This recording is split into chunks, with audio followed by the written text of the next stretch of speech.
Hi, my name is Denise. I'm 28 years old and I have cystic fibrosis. And today I want to tell you a little story because I am a passionate traveler. I'm also a videographer and a freelance writer. And I have been traveling in South America for about 10 months now. Together with my boyfriend, we converted a van and had it shipped to Uruguay. Going on this big journey was definitely a dream of mine for a long time. And one of the big reasons why we did this journey is that we wanted to really embrace this time where I'm still healthy and I can still do a lot of things. And so we just wanted to go for it. So what is cystic fibrosis? Cystic fibrosis is one of the most common genetic metabolic diseases which affects mainly the lungs, but also many other organs such as the pancreas and liver. And due to a genetic defect, the transport of salt and water in the body doesn't function as it should, which results in viscous, thick mucus. This mucus sticks to the inside of the air passages in the lungs and other organs, which over time causes permanent damage, especially to the lungs, and makes medical treatment inevitable. Life with cystic fibrosis, it requires several inhalants a day, regular exercise, and you have to take loads of different medication in the form of pills to support the function of the organs that don't work correctly, in the form of sprays, inhalants, etc. Around the world, there are about 70,000 to 100,000 people affected by cystic fibrosis, but of course there are many, many more that aren't even diagnosed. How cystic fibrosis affects people can be very, very different. Some people have more problems with the lungs and others more with the digestive system or any of the other organs. The condition really depends on many different factors.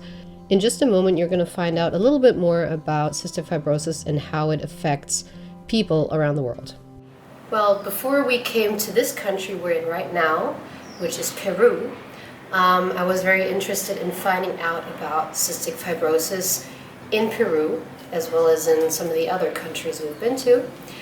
And when I started to research about cystic fibrosis in Peru, I was very, very shocked to see what the reality is, because the average life expectancy here in Peru with cystic fibrosis is about 12 to 14 years.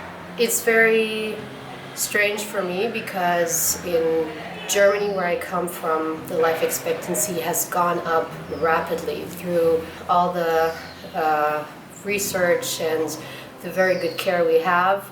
And so today the average life expectancy lies at about 45 years. So I was very interested in finding out why this is. So I came to Peru and I met up with the Cystic Fibrosis Foundation here. Meeting the participants in the Cystic Fibrosis Foundation in Peru was an incredible experience because the Cystic Fibrosis organization in Peru consists pretty much of moms of cystic fibrosis patients and grandmas, and they are really dedicated to creating awareness in Peru, to demonstrate, to fight for their right to receive adequate health care, and just teaching other families about cystic fibrosis and the treatments. And these women were just really inspiring to me. And they started talking to me about why they have these problems in Peru. So the problem seems to be that people do not believe that cystic fibrosis can be treated. It's taken as a death sentence once it's diagnosed, if it's diagnosed, which is rarely the case. Well, with this video, we around the world, cystic fibrosis adults, we want to show how we live with cystic fibrosis and that it is possible to live with this disease. And so, here are some very inspiring, amazing people from around the world that have cystic fibrosis. So I'm happy to have you get to know their story. Hola, me llamo Richard, soy francés, tengo 25 años, casi 26. Trato de ser videomaker y me diagnosticaron una fibrosis quística FQ a la edad de 1. Hola, mi nombre es Rodrigo Varela, tengo 37 años, estudié licenciatura en comunicación y animación digital y trabajo de forma independiente haciéndolo. Also, ich bin Marisa, ich bin 31 und ich komme aus der Schweiz. Hola, soy Federico Luque, tengo 28 años, soy de Buenos Aires, Argentina. Mi pasión es comunicar lo que es vivir con fibrosis quística. Hi, I'm Linda. I live in Austria, Vienna, and I have cystic fibrosis. Hi Leute, mein Name ist Chris Gohnschwege und ich bin 24 Jahre alt, komme aus Deutschland und habe auch, wie ihr, Mukoviszidose, wenn ihr es habt. Hi guys, this is Juliana. I'm 26 years old. I live in Colombia and I have CF. I have the most common mutation, which is DF508. Hola, me llamo Sara y yo tengo 27 años. Soy de los Estados Unidos y vivo en el sur. Mi estado se llama Louisiana y yo tengo la fibrosis quística. Hallo, ich bin Caro, 25 Jahre alt und habe Mukoviszidose. Hi there, my name is Trina Lane. I am 32 years old. I'm from Vancouver, Canada. I have cystic fibrosis. Hi, hallo, mein Name ist Valeska Schütte. Ich wohne in Göttingen, bin 41 Jahre alt und die Diagnose Mukoviszidose wurde gestellt direkt nach meiner Geburt. Hallo, ich bin Leo. Ich bin Physiotherapeutin und Kundalini-Yoga-Lehrerin, bin 30 Jahre alt und ich habe Mukoviszidose.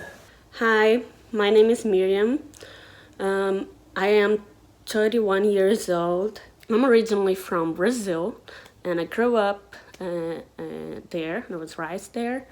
1 year and a half ago, I moved to the US, to North Carolina, mainly because of my work. Since I'm a CF researcher, I was able to relocate here.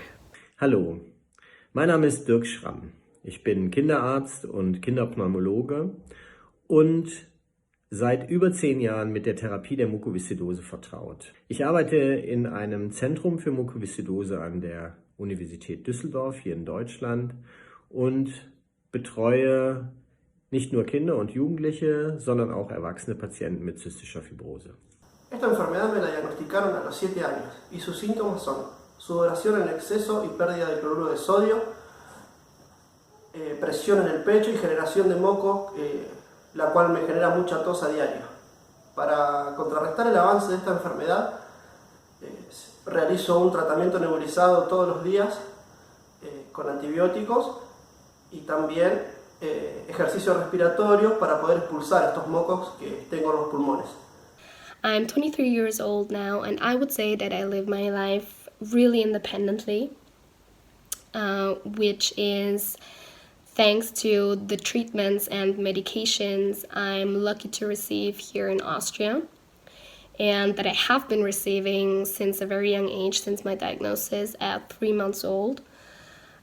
Estoy colonizado con pseudomonas. El diagnóstico me lo hicieron alrededor de los 13-14 años y la fibrosis quística influye en varios aspectos de mi vida. Desde el punto de vista psicológico y anímico, me da fuerzas para no bajar los brazos, me motiva y obliga a veces a hacer deporte y no quedarme estancado.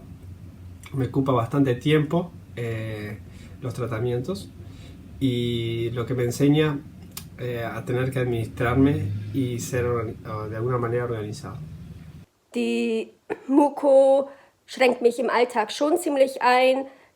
Ich kann eben nicht arbeiten gehen mehr, zumindest nicht Vollzeit. Und auch so Erledigungen merke ich halt einfach an der Lunge, dass es mir atmen schwerfällt und so weiter. Trotzdem mache ich jetzt Krafttraining und es tut mir auch ziemlich gut. Von der Lungenfunktion hat es zwar nicht verbessert, aber einfach, dass ich stabiler bin, weniger Infekte habe, was natürlich auch von der Simkevi-Therapie kommt. Aber durch das Simkevi kann ich eben erst Sport machen und vorher habe ich mich immer davor geweigert. So what I would do is do inhalation treatments in the mornings and in the evenings, for which I use this kind of big inhaler. I also take that with me wherever I go on my travels.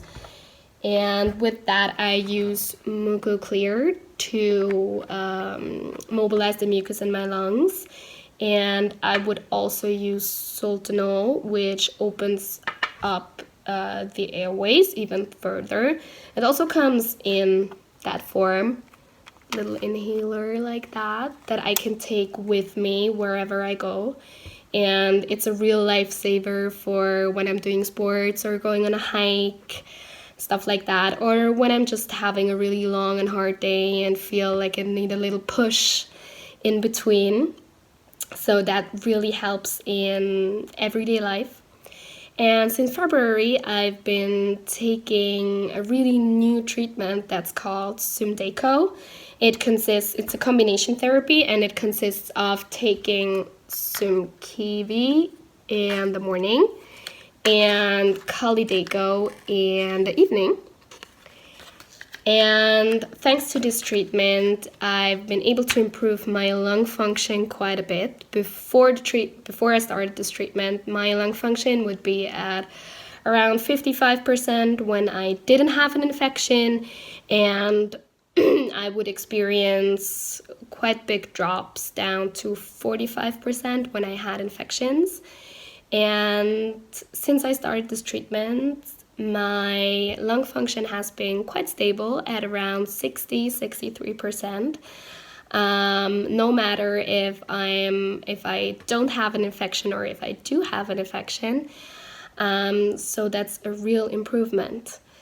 Insgesamt haben diese Therapieveränderungen und die Verfügbarkeit von Medikamenten einen deutlichen Sprung in der Lebenserwartung der Mukoviszidose gemacht. Wir waren Anfang 2010 schon bei einer durchschnittlichen Lebenserwartung von 40 Jahren angekommen und sehen seit 2010 einen ganz neuen pharmakologischen Weg, und das ist der sogenannten genmodulierenden Medikamente, deren Einsatz 2015, 2016 zum ersten Mal in Amerika auch von offizieller Seite aus möglich war und im Folgejahr auch in Europa zur Verfügung stehen, die Medikamente, die einen genmodulierenden Effekt haben und damit sozusagen direkt an der Ursache der Mukoviszidose angreifen. Ja, ich habe einmal Delta F508 und eine andere Mutation, deswegen kann ich leider die neuen Medikamente nicht nehmen, was manchmal ein bisschen traurig ist und frustrierend, aber naja, komm, was soll's. Außerdem habe ich noch einen Diabetes. Hier ist meine Insulinpumpe, den habe ich seit 2013. Ist dann so ein Katheter, den ich dann hier habe. Ja, und meine Ernährungssonde. Darüber bekomme ich dann nachts meine Sondennahrung, 2000 Kalorien. Ja, ist nicht ganz so angenehm, aber geht trotzdem. Ja, und hier, das ist meine Ernährungspumpe für nachts. Ja, und ja, für IV-Therapien habe ich auch noch was Wichtiges, mein Port. Das ist er. Und seitdem sind die IV-Therapien bei mir ein bisschen angenehmer. Ich hatte früher immer ganz schlechte Wehen oder habe sie heute noch, aber jetzt geht's momentan. A todo este tratamiento yo le agrego actividades aeróbicas, actividades de fuerza y pilates. Y también terapias alternativas como el Reiki, biodecodificación y meditación. Convivir con fibrosis quística es algo muy positivo. Te da una apertura mental muy distinta al resto y te hace ver la realidad desde otro punto de vista, que a veces suele ser hasta incomprendido, pero cuando logras expresarte y poder llegar al diálogo con las personas, logran entenderte y cambian su postura respecto a los pensamientos que uno tiene. I want to tell you about Colombian health system. For example, the West, I didn't get it from Colombia, I got it from other nation. A friend who helped me in US. You are watching this, so I love you. Also, Orkambi is just approved for 3 people here in Colombia still, and sometimes it's really hard to get it. For me, they stop it and they give it back, so it's kind of hard to keep up on the treatment. Some of my medicines or some of my, for example, the inhaler for the nose, I think is the Parisinas, this one. They didn't give it to me, we have to buy it. They do give me some basic stuff like Hypersal, the enzymes, Pulmozyme, and other medicines that has helped me, but some of other things I have got it myself, or my parents. How it is in Brazil, the care. One of the main reasons that brought me here was exactly the problem in accessing medications in Brazil. So we have a problem of distribution of medication because sometimes it's not as continuous, and then the whole community there, like I grew up seeing my parents fighting to make sure that I didn't miss out on any medication. A really big problem is also to have access to new medications. They take many years, 6 years sometimes, even more, to get to Brazil. So we really need to talk about it. It's very important. And for me, I use an inhaled antibiotic casein that really helped me, but that is not approved by the FDA of Brazil because the company had no interest on going to Brazil. So the only way I could get it was doing a lawsuit against the government, but every 6 months, and that was exhausting. And sometimes, depending on the judge could just say no, and that happened. They said, no, your medication's too expensive. I prefer to give a less expensive medication to more people than just you. And that was really messed up. And I was able to appeal and get the medication, but I decided I don't want to keep having to do that anymore. That's one of the reasons I moved here to US, and I don't have any more problems with having casein on my hands, which I'm really grateful for. Nun ist es so, dass ich im März 2019, Ende März, jetzt transplantiert wurde. Es war auch Zeit, weil es mittlerweile relativ knapp war. Mein FEV1 war bei 19%. Jetzt mittlerweile ist er bei 51, also einen Teil habe ich schon geschafft, aber es ist noch viel Luft nach oben.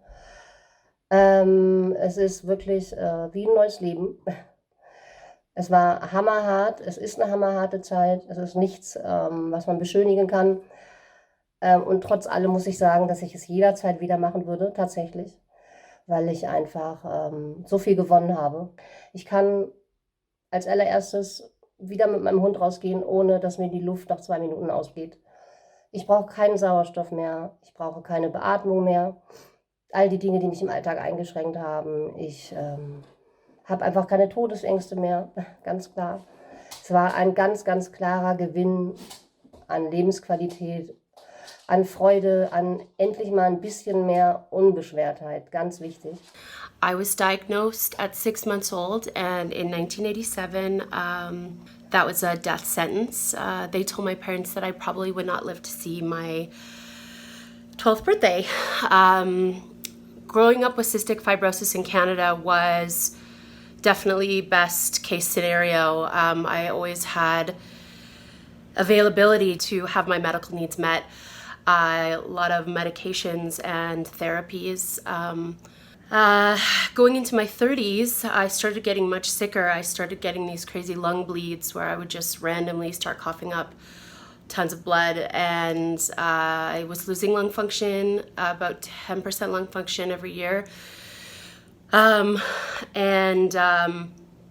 Very fortunately, because of medical technology, I have been able to not only survive, but thrive, and I live a very fabulous and wonderful life.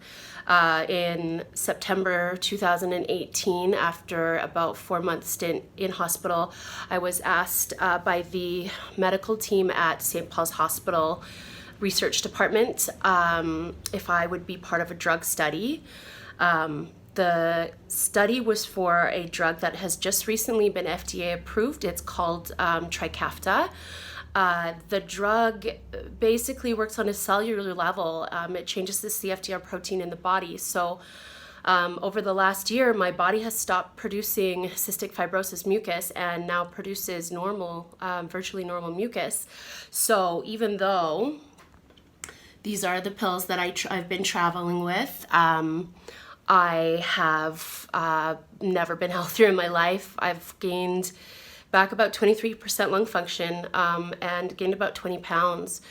And I have been thriving ever since. My hope with this video is that we can get some recognition and get some help for the countries that need it, just to get the basic medical supplies that they need, because cystic fibrosis doesn't have to be a death sentence at a young age.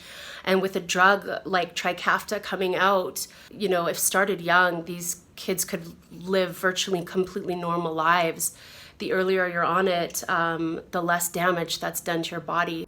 Diese Veränderung in der Lebenserwartung können wir im Moment statistisch noch nicht wiedergehen, aber in unserer klinischen Beobachtung haben wir das Gefühl, dass wir dort jedes Jahr mit großen Schritten weiter voranschreiten, sodass es durchaus Überlegungen und Meinungen gibt, dass wir in einigen Jahren vielleicht so weit sind, den Kindern eine normale Lebenserwartung zu gewährleisten. I think that talking about all of this is so important, and I really hope that everyone with CF, the ones with the rare mutations like me, can have access to new treatment, and also all the countries can also have access to this new medication as soon as possible. That's why it's so important talking about it, because not being included in this advance is so hard. It messes up your mental health completely, and has been really hard for me. So, because I feel that I was in the wrong country. Now I'm in the right country, but with the wrong mutations. But I'm still hopeful for the future, and I think projects like this are very important. Thank you very much. I really hope that we are able to rise up as a community and that we are able to get some attention for the countries and the people and the families that really need it, because cystic fibrosis doesn't have to be a death sentence. You can live a fabulous and beautiful life, and I am the most fortunate person in the world to be able to go into my 30s and get to experience all the things that a woman in her 30s gets to experience. And I'm so grateful for that. So thank you for listening, and let's get this show on the road. Let's get people to listen and to know that that there's a chance for these kids. There's a chance for everybody. Thank you. Ahora, para todos los tomadores de decisiones en las regiones donde la FQ es dejada de lado, puede hacer algo, y comienza con la comunicación y sabiendo que los pacientes FQ no son una causa perdida.